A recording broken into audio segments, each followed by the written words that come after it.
Entre beauté et hospitalité sans pareil, c'est une Afrique riche dans sa diversité, une Afrique ancestrale. Un destin commun, une même route, un même chemin, celui de la prospérité. Brassage des cultures et civilisations. Brassage, votre émission socio-culturelle sur Ifriqiya FM.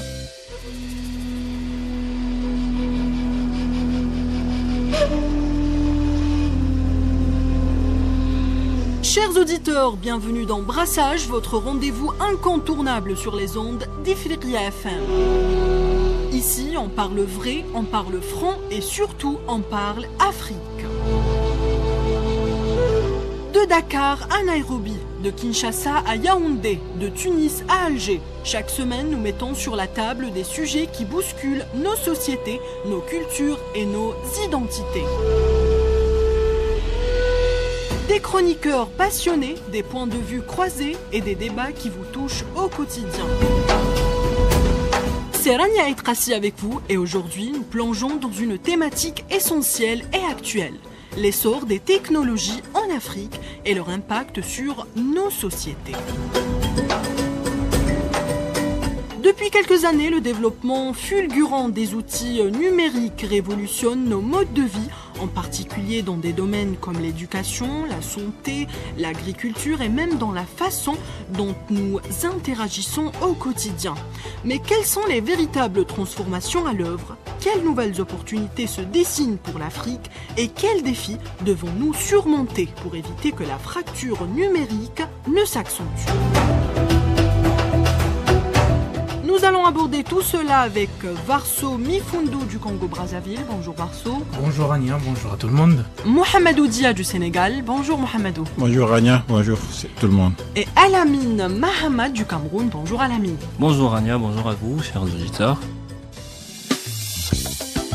Entre beauté et hospitalité sans pareil, c'est une Afrique riche dans sa diversité, une Afrique ancestrale. Un destin commun, une même route, un même chemin, celui de la prospérité. Brassage des cultures et civilisations. Brassage, votre émission socio-culturelle sur Ifriqiya FM.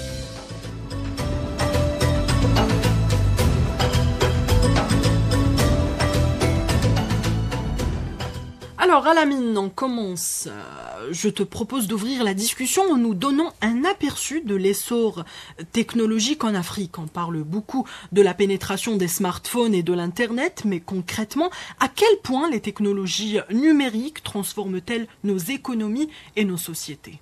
Bon, déjà, l'essor des technologies en Afrique est marqué par une transformation numérique rapide, notamment grâce à l'expansion du cloud computing et à l'augmentation de la connectivité. Bon, déjà, les investissements dans les infrastructures télécom facilitent l'accès à Internet avec près de 725 millions d'utilisateurs de téléphones et les startups locales innovent beaucoup pour répondre aux besoins spécifiques du continent, tandis que certains géants comme Microsoft ou AWS établissent des centres de données et cela engendre quelques défis, notamment en matière de compétences numériques et de régulation, mais c'est aussi un avantage pour le continent car ça augmente, non seulement la technologie augmente les économies des pays, mais également dans d'autres secteurs comme la santé, l'éducation et l'agriculture.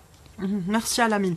Varso, selon certaines études, plus de 500 millions d'Africains utilisent aujourd'hui un téléphone mobile. Ce n'est pas simplement un outil de communication, c'est aussi un levier de transformation économique et sociale. Qu'en penses-tu ?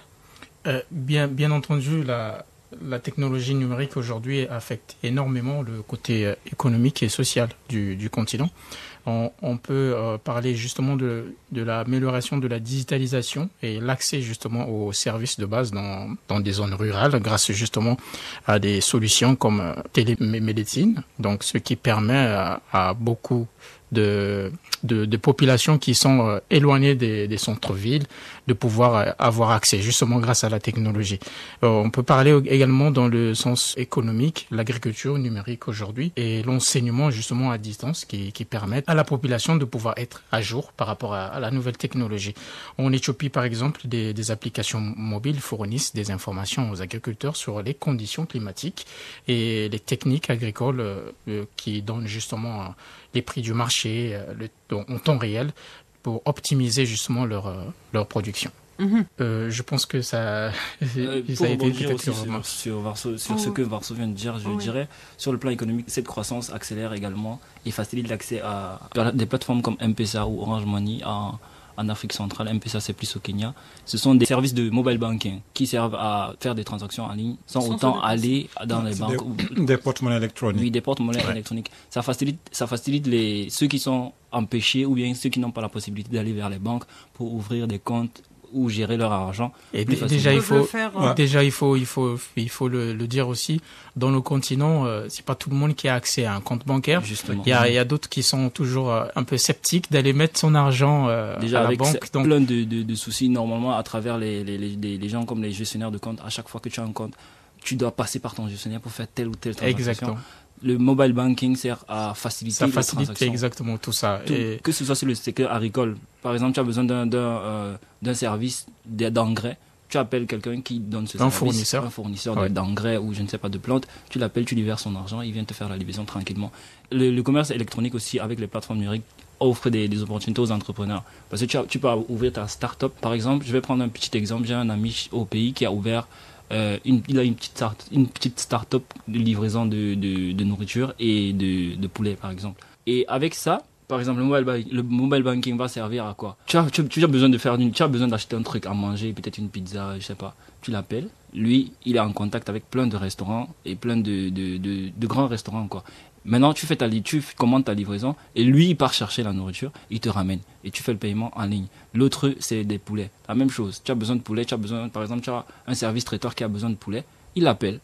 On a besoin de telle quantité de poulet, on t'envoie l'argent et toi, tu pars chercher la marchandise et tu la ramènes, tranquille. Ce que je voulais dire par la même occasion aussi, ça facilite également la vie par rapport au déplacement. Par exemple, on a beau avoir des activités, donc on n'a pas le temps. Au lieu de se déplacer pour partir au marché, pour essayer de faire des achats, on va juste faire nos achats en ligne. Donc ça va économiser, on va gagner du temps. Donc tu payes en ligne, ensuite on te livre. Et sur le plan également de l'éducation, au début par exemple, le système éducatif, à travers toute l'Afrique, je peux dire, les inscriptions se faisaient en présentiel. Là, c'était une chaîne extraordinaire. Par exemple, à l'université Cheikh Anta Diop, ma première année, pour faire juste l'inscription pédagogique, il faudrait vraiment te lever à 5 heures du mat ou voire 4 heures du mat pour venir faire la chaîne. Or que le service démarre à partir de 8 heures.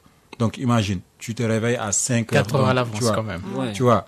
Donc et là, voilà, il y a la chaîne, la bousculade. Donc vous voyez, maintenant avec l'avènement de la technologie, l'utilisation des nouvelles technologies, tu t'inscris en ligne. Tu t'inscris en ligne. Tu fais le paiement. Tu scannes.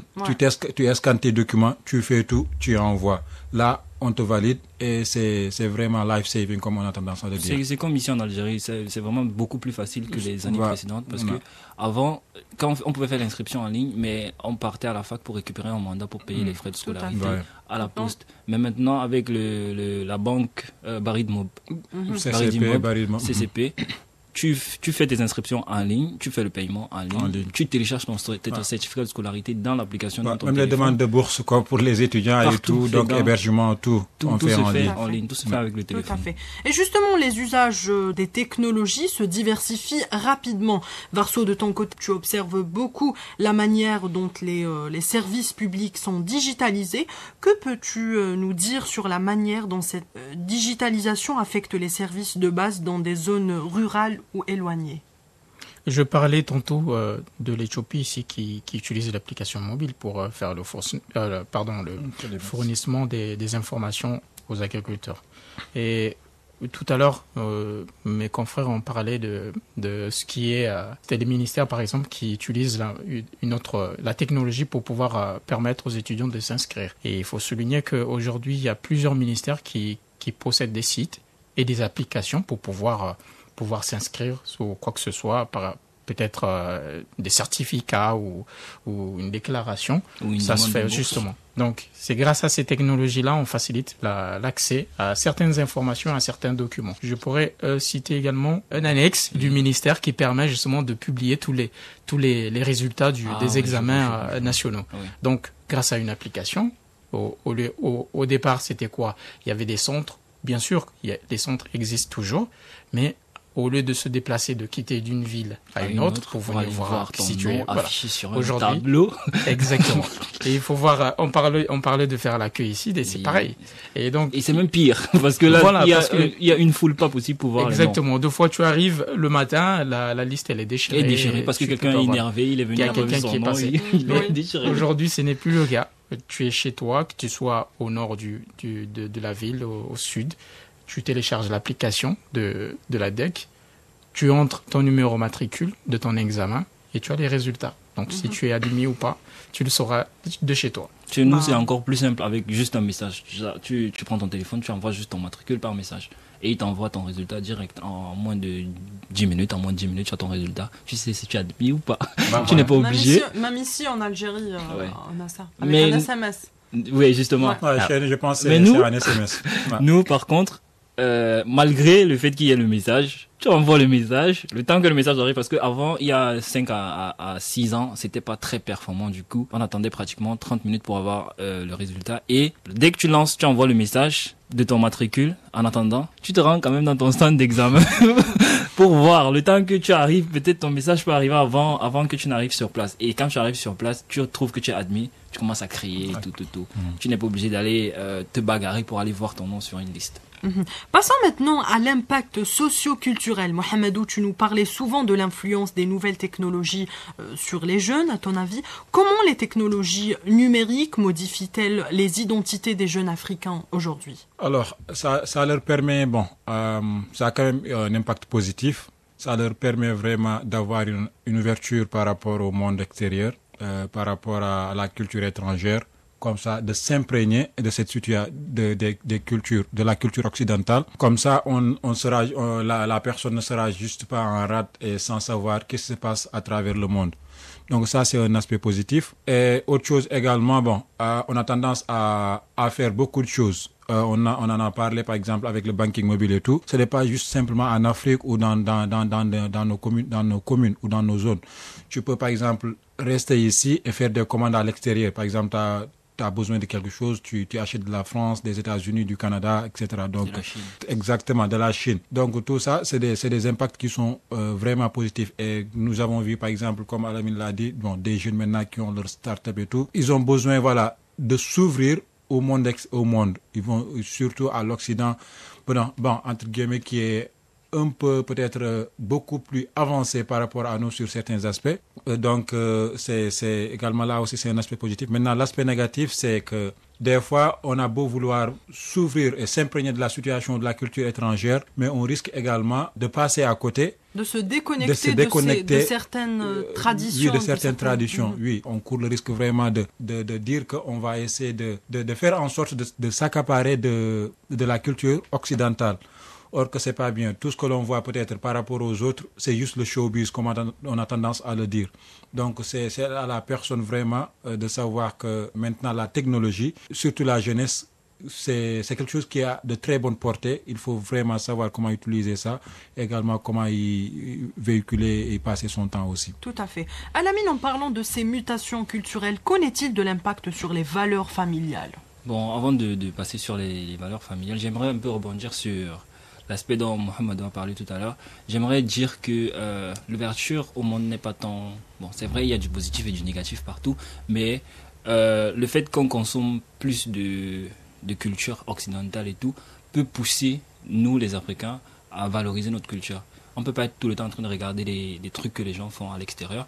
Et ça va nous il y a un petit sentiment en toi qui va venir te dire, par exemple, surtout pour les créateurs de contenu, de mettre en avant ta culture. On a plein de comptes, que ce soit TikTok, Instagram ou autres, sur les réseaux sociaux, qui mettent en valeur les cultures africaines, les tenues traditionnelles africaines, les rites traditionnels, les plats traditionnels africains.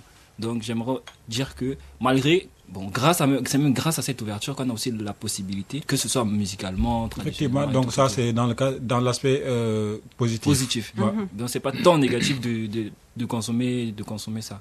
Et maintenant pour l'impact sur les valeurs familiales, il y a le renforcement des liens familiaux à distance. Par exemple, nous qui sommes à l'étranger, qui sommes étudiants à l'étranger, sans ces technologies, on ne pourrait pas être en contact avec nos parents. Effectivement. Je m'imagine qu'il y a 50 ans, je veux dire, nos parents, pour communiquer avec les autres au pays, quand ils étaient à l'étranger, c'était par des lettres qu'ils pouvaient taper 6 mois avant d'arriver. Ouais. Donc cela facilite grandement nos contacts avec notre famille. Tu peux te lever là un matin ou bien même à 23h. Même malgré le décalage horaire, ta famille peut t'appeler à n'importe quel moment.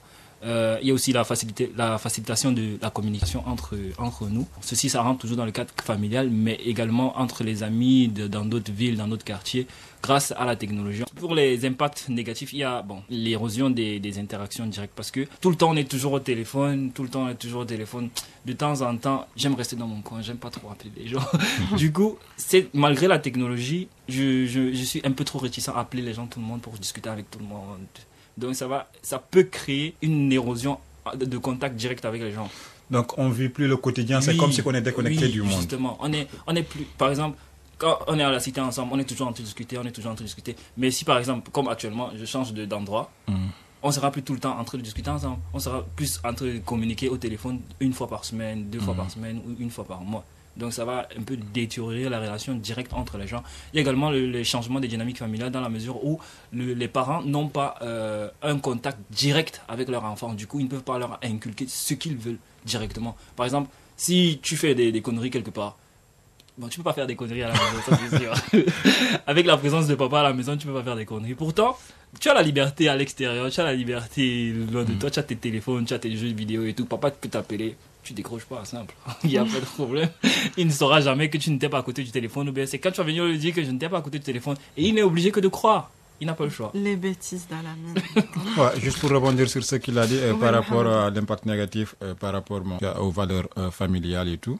C'est juste que par exemple des fois il y a un paradoxe peut-être que nous en tant que jeunes qu'on a tendance à dire. Par exemple tu peux voir par exemple une personne comme moi, je prends un exemple, il essaie de dire que il essaie de trouver des amis, or que en présentiel physiquement il a des personnes de gauche à droite, il n'est pas ami avec eux, mais il va essayer de trouver des correspondants qui sont à des kilomètres, à des 10 000 kilomètres.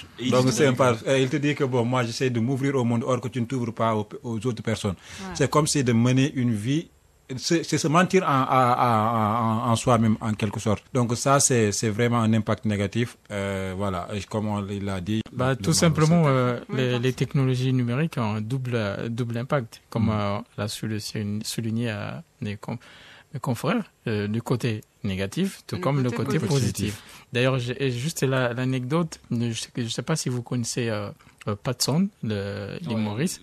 Il dit dans son sketch, il dit j'ai des millions d'amis sur mon compte, mais mon loyer n'est pas payé. Il y a un problème. Justement.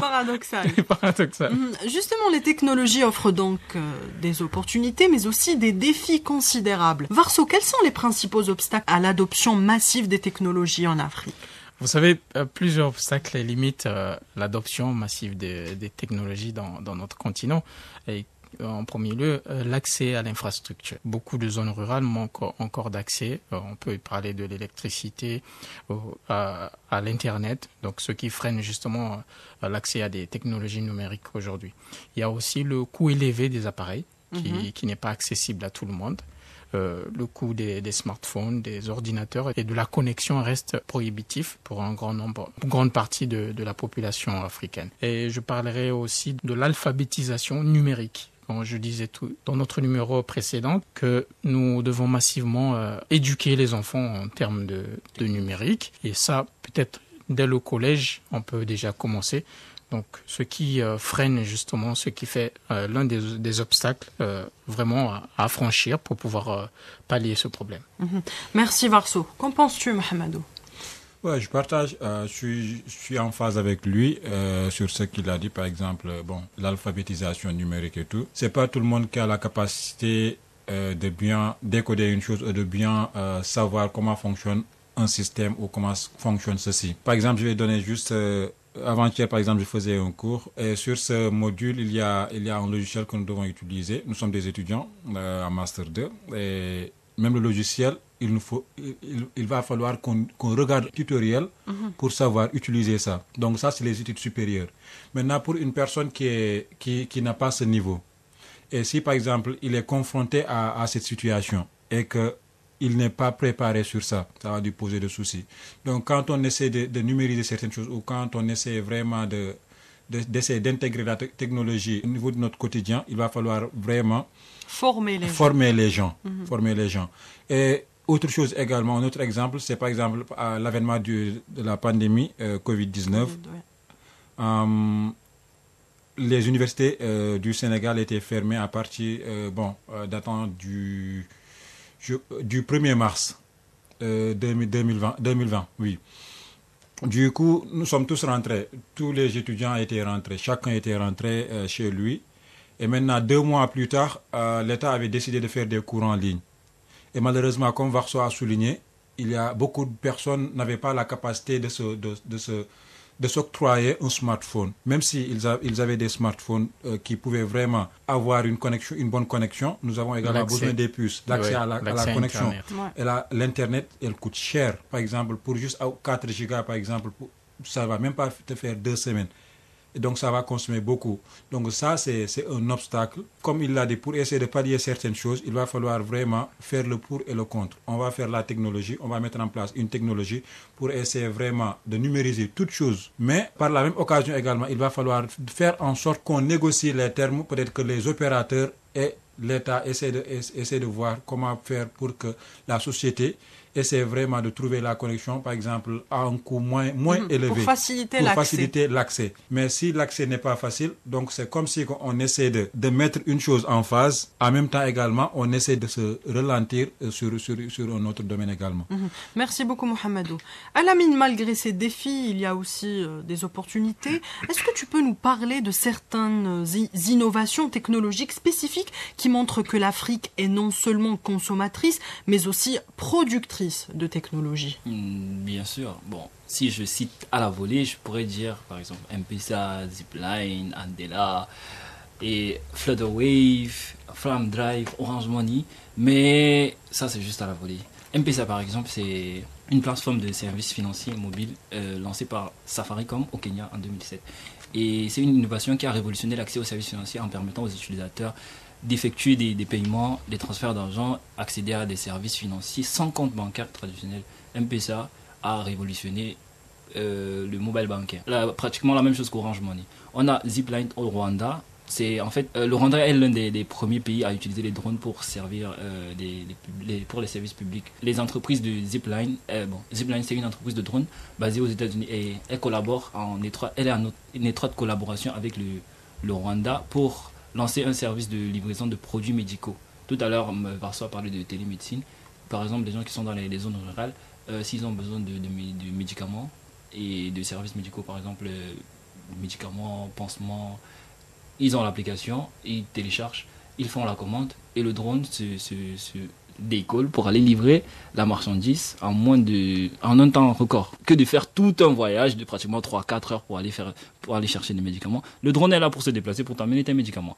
Au Nigeria, on a Andela. Bon, ce qui est amusant avec Andela, c'est que c'est un prénom chez nous. On l'utilise comme prénom. Et c'est une entreprise qui a fondée au Nigeria en 2014 pour former les talents. Les talents dans, par exemple, le développement des logiciels. Et elle recrute et forme et connecte les développeurs africains entre eux avec d'autres entreprises technologiques mondiales.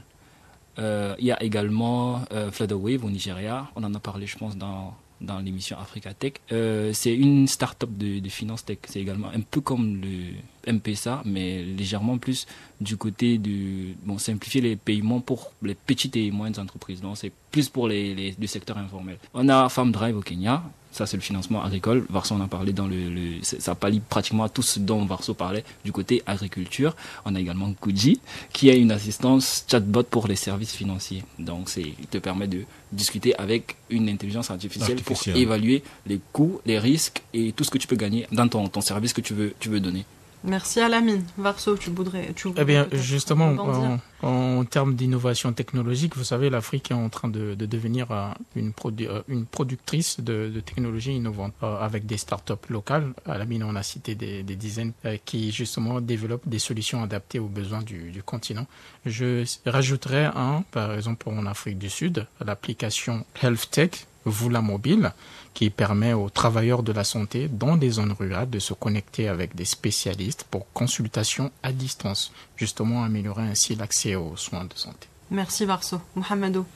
Ouais, moi, je vais parler dans le côté des énergies renouvelables, par exemple. En Afrique, nous ne sommes pas juste consommateurs, nous sommes également producteurs. Oui, grâce à la technologie, maintenant, avec beaucoup de startups que les jeunes ont, ils ont la possibilité vraiment de faire beaucoup de choses, faire des exploits. Chez nous, par exemple, moi, j'ai vu des personnes qui ont fait en sorte de fabriquer leur propre gaz. C'est juste à partir de l'huile, du gasoil, donc quand le gasoil vraiment ne peut plus être utilisé, c'est à partir de ça qu'il essaie de refabriquer encore une fois. Je pense que c'est un Camerounais qui a fait le gaz avec l'huile moteur, je pense. L'huile moteur. Oui. Chez nous en avons. Je connais même la personne, donc récemment je voyais ses statuts et tout, donc il faisait la promotion de ses œuvres, donc c'est quelque chose qui est vraiment important. Et l'autre chose également, tout également, du fait également des énergies renouvelables, c'est les déchets que nous jetons par exemple. Ils essaient de recycler ça. Au Nigeria, par exemple, ils vont prendre les pneus, ils vont essayer de recycler ça pour faire des pavés. Ce n'est plus avec du sable, non, mais avec des pneus. Ah ouais, je me rappelle, j'ai vu le documentaire de la femme qui fait ça. Oui, exactement. Donc c'est du recyclage. Ils essaient de recycler ça pour essayer de consommer. Donc pour juste dire que, comme on dit comme on dit en économie générale, des biens durables, semi-durables et tout. Donc, il n'y a pas de biens semi-durables. Tout est durable. Ça peut partir jusqu'à long terme. Il suffit juste de savoir comment s'y prendre et savoir comment l'utiliser et rénover pour essayer, par exemple, si tu utilises ça à ce terme et tu essaies de recycler ça, ça donne également un autre produit. Et nous, en tant que, Africains et les jeunes maintenant qui s'ouvrent maintenant, ils font vraiment des exploits sur ça. Il y a beaucoup de choses. Donc, si on était là à lister les choses que peut-être la jeunesse africaine a fait, peut-être qu'on va passer la nuit ici, même 72 heures ne va pas suffire. Donc voilà, nous sommes plus juste consommateurs, nous sommes également producteurs. Ouais. Merci Mohamedou, merci à Varso et merci à Lamine pour vos analyses riches et diversifiées. Ce que nous pouvons retenir, c'est que l'essor des technologies en Afrique est une opportunité formidable pour répondre à des défis anciens et même nouveaux. Cependant, cela vient avec des responsabilités. Pour que cette transformation soit inclusive, il faudra garantir un accès plus large à l'Internet, éduquer aux compétences numériques et protéger nos cultures locales tout en s'ouvrant à la modernité. C'est une révolution à plusieurs vitesses, mais c'est aussi une chance unique pour l'Afrique de se réinventer. Nous remercions nos chroniqueurs pour leurs éclairages précieux. Merci à Mouad Baba Ahmed à la réalisation. Merci à Linda à la barre technique. Et merci à vous, chers auditeurs, pour votre fidélité à Brassage. Et à la semaine prochaine pour un autre sujet passionnant sur notre continent en mouvement.